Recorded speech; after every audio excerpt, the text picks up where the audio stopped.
नमस्कार। अच्छा, कभी ऐसा हुआ है कि महीनों तक जिम में पसीना बहाया, खूब मेहनत की, पर आईने में देखा तो कुछ खास बदला ही नहीं? अगर इसका जवाब हाँ है, तो यकीन मानिए, ये सिर्फ आपकी कहानी नहीं है। आज हम इसी फ्रस्ट्रेटिंग पहेली को सुलझाने वाले हैं कि आखिर क्यों सारी मेहनत के बाद भी नतीजे नहीं दिख रहे हैं। तो ये जो तरक्की का रुक जाना है, इसे कहते क्या हैं? फिटनेस की दुनिया में इसका एक नाम है ट्रेनिंग प्लेटो।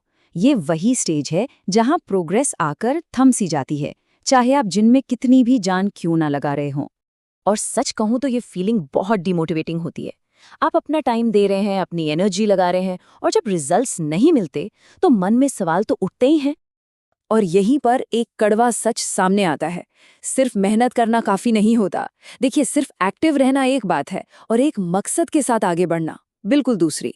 बिना सही डायरेक्शन के की गई मेहनत बस एक एक्टिविटी बनकर रह जाती है। असली तरक्की तो तब होती है जब उस मेहनत को एक सही दिशा मिले। तो चलिए, इसी सबसे बड़ी गलतफहमी को दूर करते हैं, समझते हैं कि एक अच्छी कसरत का असली मतलब है क्या। अक्सर हम क्या करते हैं, हम एक वर्कआउट को इस बात से जज करते हैं कि वो कैसा महसूस हुआ। मतलब खूब पसीना आया, सांस फूल गई, तो मान लिया कि वर्कआउट जबरदस्त था। पर यह तो सिर्फ मेहनत है। असली खेल है उत्तेजना का, यानी स्टिम्युलस का।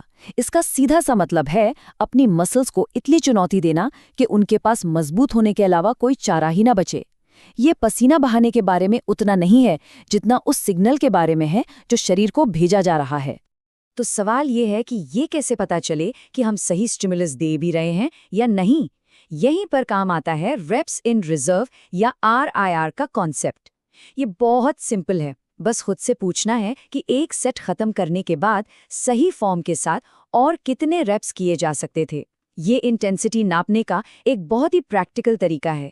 इस RIR स्केल को देखिए। रिसर्च बताती है कि मसल्स ग्रोथ के लिए जो स्वीट स्पॉट है वो है 1 से 3 RIR की रेंज। इसका मतलब है कि सेट के आखिर में आप में सिर्फ 1 से 3 और अच्छे रेप्स करने की ताकत बची हो। अगर आप हर बार 4 या उससे ज्यादा रेप्स छोड़ रहे हैं, तो इसका मतलब है कि आप अपने शरीर को बदलने के लिए कोई ठोस वजह ही नहीं दे रहे। सीधी सी बात है, आप बहुत जल्दी रुक रहे हैं। ठीक है, तो अब जब बेसिक बातें समझ आ गई हैं, तो चलिए उन 3 साइलेंट किलर्स की बात करते हैं। वो आम गलतियां जो चुपके से सारी मेहनत पर पानी फेर देती हैं। ये हैं वो 3 सबसे बड़े विलन जिनकी वजह से प्रोग्रेस रुक जाती है।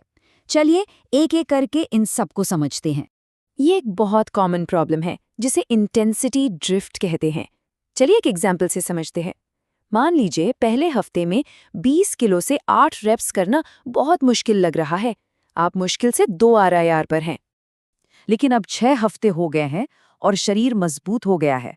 अब वही 20 किलो, वही 8 रेप्स बहुत आसान लगते हैं। शायद अब ये 5 RIR पर है। वर्कआउट तो वही है, पर अब वो शरीर के लिए चैलेंज नहीं रहा, और बिना चैलेंज के कोई प्रोग्रेस नहीं होती। तो इसका मतलब क्या हुआ? क्या हर हफ्ते एक्सरसाइज बदल देनी चाहिए? बिल्कुल नहीं। और ये है दूसरी सबसे बड़ी गलती, बहुत जल्दी जल्दी एक्सरसाइज बदलना। सोल्यूशन रैंडम बदलाव में नहीं है, बल्कि एक स्ट्रक्चर्ड रोटेशन में है। हर 4 से 8 हफ्तों में जब सच में किसी लिफ्ट पर प्रोग्रेस रुक जाए, तब उसे एक मिलते जुलते वेरिएशन से बदल दीजिए। तो ठीक है, प्रॉब्लम्स की बात बहुत हो गई। अब आते हैं सॉल्यूशंस पर। देखते हैं ट्रेनिंग का एक स्मार्ट तरीका, एक क्लियर ब्लूप्रिंट। ये एक सीधा साधा 3 स्टेप का एक्शन प्लान है। पहला, ये पता लगाइए कि आप अभी हैं कहाँ। दूसरा, धीरे धीरे और लगातार चैलेंज को बढ़ाते रहिए। और तीसरा, अपने शरीर को रिकवर करने और मजबूत बनने का पूरा टाइम दीजिए। तो एक अच्छी शुरुआत, एक बेसलाइन कैसी दिखती है? चलिए कुछ ठोस मेजरेबल टारगेट्स पर नजर डालते हैं जो बताते हैं कि आप एडवांस ट्रेनिंग के लिए तैयार हैं या नहीं। सबसे पहले 15 से 20 strict pushups full range of motion के साथ। ये आपकी अपर बॉडी की पुशिंग स्ट्रेंथ का एक सॉलिड इंडिकेटर है। इसके बाद 8 से 10 पुलअप्स। ये आपकी अपर बॉडी की पुलिंग स्ट्रेंथ को नापने का एक बेहतरीन तरीका है।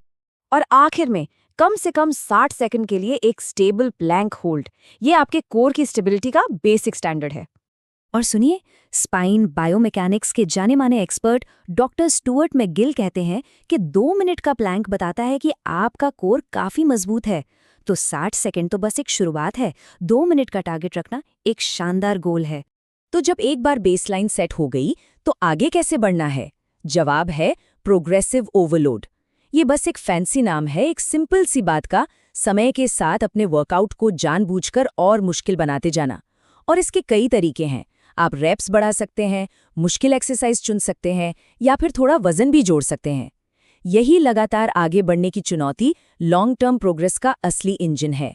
तो बात का निचोड़ ये है कि हमें अपना माइंडसेट बदलना होगा। सिर्फ एक्टिव रहने से मकसद के साथ ट्रेन करने की तरफ बढ़ना होगा। और यही तो सारी कहानी का सार है। देखिए, एक ही जगह पर चक्कर काटने और सीढ़ी चढ़ने में बहुत बड़ा फर्क है। एक आपको सिर्फ बिजी रखता है, दूसरा आपको कहीं लेकर जाता है। गोल सिर्फ प्रोडक्टिव फील करना नहीं है, बल्कि सच में मेजरेबल प्रोग्रेस करना है।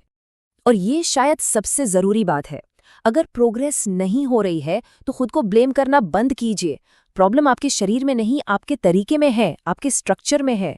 और ये एक ऐसी प्रॉब्लम है जिसे ठीक किया जा सकता है। तो मैं आपको इसी एक सवाल के साथ छोड़े जाता हूँ।